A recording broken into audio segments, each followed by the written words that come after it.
Welcome back to Hoopsville, everybody. Hope you're enjoying the show. You're coming Hoopsville presented by D3Hoops.com from the WBCA NABC studios. Once again, thanks to Pat Manning from Williams for joining us in the inaugural WBCA Center Court. I want to thank the WBCA once again for coming on board here in the same capacity as the NABC. We certainly appreciate it. We're going to stay with women's basketball theme. We're going to go from the lovely northwestern corner of Massachusetts to the northeastern corner of Illinois, just north of Chicago. We're going to talk CCIW basketball. When you look at the CCIW, we usually have our stalwarts. We like North Central. They're a pretty good team. They're 500. You look at Illinois Wesleyan. They've been a pretty solid program in the conference for a while. They're at 500. So you start looking around going, who are you going to talk to in the North Central? Wheaton at one point started off at 6-0. They've been 3-3 since. It's been crazy. Well, the one that's emerged from the park are the Vikings. North Park has emerged from the pack, I should say, at 12-2 overall, 3-0 in conference play after a big win against Augustana. And we bring in their head coach via Skype, Amanda Crocker. Coach, welcome to Hoopsville. Hi, thanks for having me. Absolutely. Appreciate you taking the time. Listen, this is a program that hasn't won more than has won 14 games recently, but is not necessarily a program that has had a winning tradition. 14 is the most that won back in 2013 in recent history. Obviously, you can go back to 2007 where they won 15. To have 12 wins under your belt midway through the season, this is a tremendous point of the season for North Park. Great start, etc. It feels good, but we have a lot of basketball left. There's a lot of season ahead of us. The conference is very tough. Once again, I think there's a lot of parity in the conference, and we're just taking it one game at a time. Oh, certainly a lot of parity in this conference, as we said. We'll get to it in a little bit. But you're on a 9-game winning streak, and you've won games all over the place. It started with a 98-24 victory over Illinois Tech. Then you beat Aurora 58-52 in the very next game. Very different scoring. Obviously, you had a win over North Central when they're playing the system type of offense, and you beat them 118-108. Blackburn, you only allowed 36 points, and then Augustana 62. You have found many ways, lots of offense, not very much, or lots of defense, I guess you could say, to try and get victories in this 9-game stretch. Yes, we always take pride in our defense, and North Central, that was a different type of game, so it was a high-scoring game. Yep. Our goal was to hold them in the 80s. That didn't happen. But fortunately, we were able to, finish and make baskets against them and get the win. But overall, defensively on the year, we're holding teams to 58 points per game. And that's the goal of ours, to hold teams to under 60. If we can do that, we feel like we're going to win.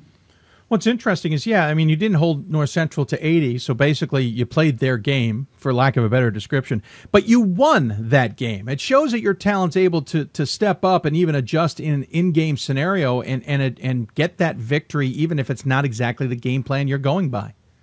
Right, and in a game like that, it was a very high-paced game. We have athletic perimeter players who are able to break their pressure and attack their pressure. We're able to finish our layups and hit open shots. And we still executed the game plan offensively. Just defensively, I felt like, they shot the ball pretty well against us. And defensively it didn't go our way, but it was great to see us step up on the offensive end. What's really interesting, too, is the only 2 losses you took are back-to-back on Thanksgiving weekend. They were at Wartburg. You lost to an 11-3 Denison squad, who's certainly having a great season and 4-1 in their conference. And you lost to a 12-1 Wartburg squad, who certainly had a very good season themselves as well, with some big wins recently in their own tournament over the Christmas holiday. That's it. I mean, and if you look back at it, those 2 losses start to look better and better and better as you move forward. Is that something you can kind of rally the team behind? Yes. Those 2 losses were against 2 quality opponents. However, they were both winnable games. Sure. I look back, and that was just a rough weekend for us, especially on the offensive end. We went into overtime with Denison and still only scored in the 50s. Yeah. So we weren't shooting the ball very well at that time, and I feel like here mid-season we're starting to shoot the ball better. We're finishing better inside. Our three-point percentage has gone up, and also our free throw percentage. Beginning of the year, our free throw percentage was real down, which is unusual for us. And We've really been working at that, and I think if our free throw percentage can continue to go up, then we're going to continue to win games. Of course, you have a solid win over Chicago in the mix of this as well, 70-54, holding them to 54 points, beating them by 16. That's a team that was knocking on the NCAA tournament door last year, will be knocking on that door again this year. Obviously, they've rallied after a couple of down years. You know the program well from your assistant coaching days. That's a nice feather in the cap as well this season. Yeah, that was a good win for us. The nice thing about that game is that we really had balanced scoring. I felt like our bench really stepped up that game. And then defensively, we really executed the game plan. We got them into some key foul trouble that really helped us down the stretch. And, as far as the offensive end, we really executed the game plan and were able to, attack their pressure in the half court. We'll talk about the conference just a little bit in a moment, but I want to switch to your team here. You only have 2 seniors on this squad, so certainly a lot of underclassmen have to step up in these occasions, along with the seniors, obviously. They have a bit on their shoulders as well, but it's not necessarily seniors leading the way. I hope I say her name correctly. Liz Rerberger, 20 points a game, is obviously the star of this squad. But if you were to look anywhere else, where are the standouts, or where are maybe the unsung heroes of this team? Well, Liz Rayberger is the key for us on the offensive end. She's really been playing good basketball lately, especially in these last 3 games, averaging almost 35 points a game. Wow, yeah. But the key for us is, what our other kids are doing for us, off the ball, those things that don't show up on the stat line. You talked about our seniors; they're doing a great job for us. Mm-hmm. Soli Roman is almost averaging a double-double. She's at 9 and 9 a game. Nicole Kruckman is kind of our defensive stopper in the post. Very physical. She can rebound. She's averaging, I think, 7 points, close to 6 rebounds a game. So not like the most impressive stat line, but what those 2 are doing for us on the defensive end. We're able to hold post players, in check and defend well in the paint. And our team is taking, at least 3 charges a game. And that's something that doesn't show up in the stat line that we really take pride in. It starts with our seniors. They've also been providing us with great leadership. They've been here for 4 years. They understand what it takes to win in the CCIW. And then we have a very strong junior class. So that makes us a veteran squad. We may look a little young on paper, but as far as where the minutes are coming from, we're pretty veteran. Those juniors have been playing, since their freshman year. Monty Davis is giving us a lot at the combo guard position. She's averaging just under 10 points a game. Rachel Torres, although she's averaging about 5 or 6 a game, she's dishing the ball well. Her assist to turnover ratio is one of the best in our conference right now. And she's also a captain, and she's providing good leadership. And then you look at our bench. Gabby Sandoval is a freshman. Against North Central, she had 18 points, 6 assists, and 0 turnovers. Pretty impressive stat line for a kid who, was seeing that style of play for the first time. She really surprised me that game and really stepped up. So she's given us great production off the bench. And along with junior Hannah Rayfelt, she's coming in and she just fulfills her role. She's a 3-point shooter, and that's what she does. And she's hit some big shots for us. Also Shaylee Sloan, she's a sophomore, but she's a quick, undersized post player that can really rebound the ball. So everyone has a role, and I think they're really fulfilling their role, and that is what is making us a good team right now. I know every coach will tear their team apart to find the flaws so that they can improve them and obviously make them better, especially halfway through the season. But at the same time, I know they won't talk about them. I am curious, though, when you look at your team, what are the things you guys still need to improve on as we've hit the halfway point of the year? We have a a lot of room for improvement. An area that I would like to see us to really improve on is our shooting percentage overall, both from a 2-point field goal percentage and then our 3-point field goal percentage, and it's gotten better. Beginning of the year, it was on the low side. Now, we've been heating up a bit, so that's good to see, and we got to continue to work at getting better at that, getting reps in practice. And then also our free throw percentage. That's been disappointing first half of the season, but it's gotten a lot better. Something we've really been working on, and we've done a good job as a team getting to the free throw line. And last night, we shot 29 for 33 from the free throw line. So that was a very impressive stat, and that was good to see. And that's where we need to continue to improve. Our assisted turnover has been okay. I think that can always get better. And then rebounding. Some games were great on the glass, other games just okay. So we need to be more consistent there. So those are the key areas where we can really see improvement. Obviously, you have a big game coming up against Wheaton coming here on Wednesday. Wheaton was picked to win this conference. They're strong at 10-3 on the season.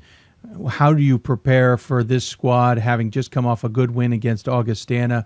Is it more about just putting it together like you have been all week and doing the right scouting report, or do you guys have to adjust to opponent every game?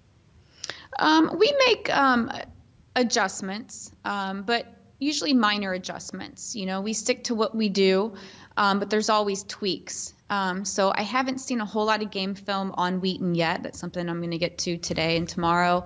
But, we need to find ways to score against them consistently because they're a very good defensive team. They play great team defense. They help well whenever there's dribble drive penetration.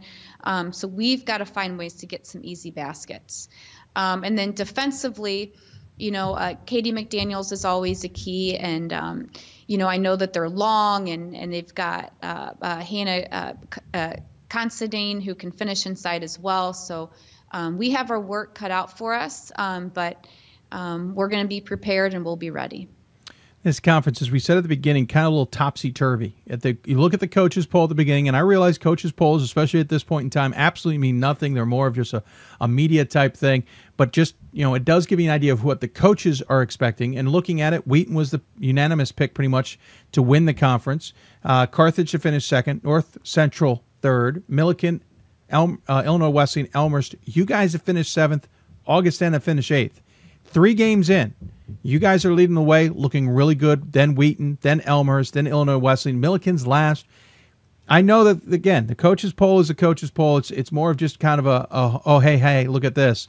But that is also kind of how everyone else thought this conference would shake out. Is this a sign that this conference is just on its head this year, and we're going to it's a free-for-all in some senses?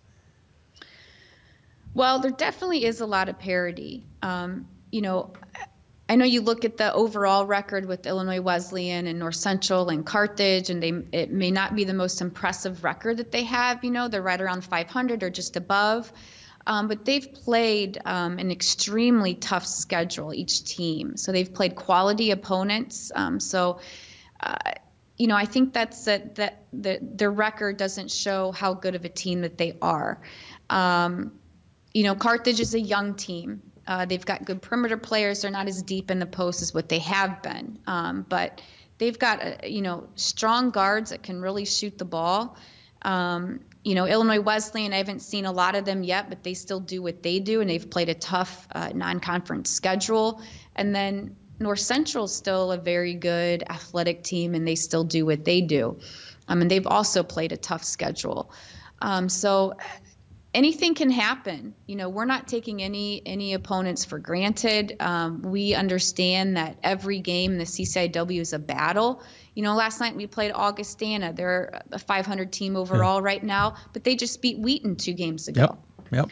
They're a very good team. They've got some transfer kids. They've got a really a deep bench, some young kids that are playing good basketball for them. So there's no one in conference that you can say is not a quality opponent.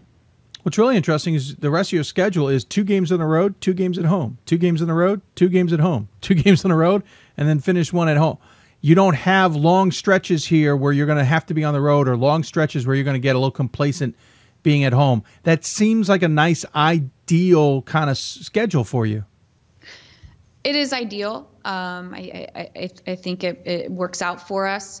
You know, we need to take care of business at home. Yep. Although we've been playing pretty well on the road this year. Our 2 losses have been at home. So we take pride when we go on the road to, you know, go in their gym and take care of business. So, you know, it's one game at a time, and we're trying not to look too far ahead, but yet, you know, we have our goals set for the big picture.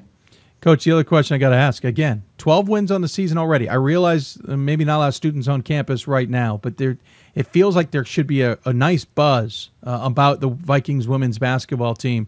You guys looking so good at this point in the season, having won as many as you have in the last few years, and you're halfway through. Even if the team's not excited, there's got to be a lot of excitement off campus or on campus. There is. In fact, I got a nice phone call from our president the other day. So, and he's been coming to our games. He shows a lot of support. Our athletic director comes to our games. And then once students are back on campus, I think we're going to have good crowds. You know, our men's team, they're doing well. So there's a lot of excitement here, and we're anxious for classes to get going again so we can fill the stands. Well, and clearly we're dressing things up. Your SID, Kevin, has put together one of the nicer Skype shots that we have ever had. Nothing against anybody else's Skype shots, but this is a pretty nicely dressed up one. We really appreciate it. Great. Coach, we always finish with the coach and the guest getting the final word. Any final thoughts you want to share with those who may be tuning in? Just thanks for having me, and you know, we're excited for the second half of the season, and we're taking it one game at a time, and you know, we're excited. I think there's going to be a lot of competitive basketball in the CCIW. So if anyone has a chance to watch, come check us out. Come check out the other teams as well. Very good. Well, congratulations, Coach, on the great start to the season. Looking forward to not only watching the Vikings, but the CCIW the rest of the way. Thank you. Appreciate it. Amanda Crocker joining us via Skype from North Park. Again, the team 12-2 overall, 3-0 in conference play. Take on Wheaton in a big game on the road coming up on Wednesday. They'll also play Milliken coming up on Saturday on the road as well before returning home for 2 more games. Thank her for her time. We're going to switch to men's basketball when we come back. We'll go from Illinois to New Jersey. You're watching Hoopsville, presented by D3Hoops.com from the WBCA NABC studios. More Hoopsville right after this.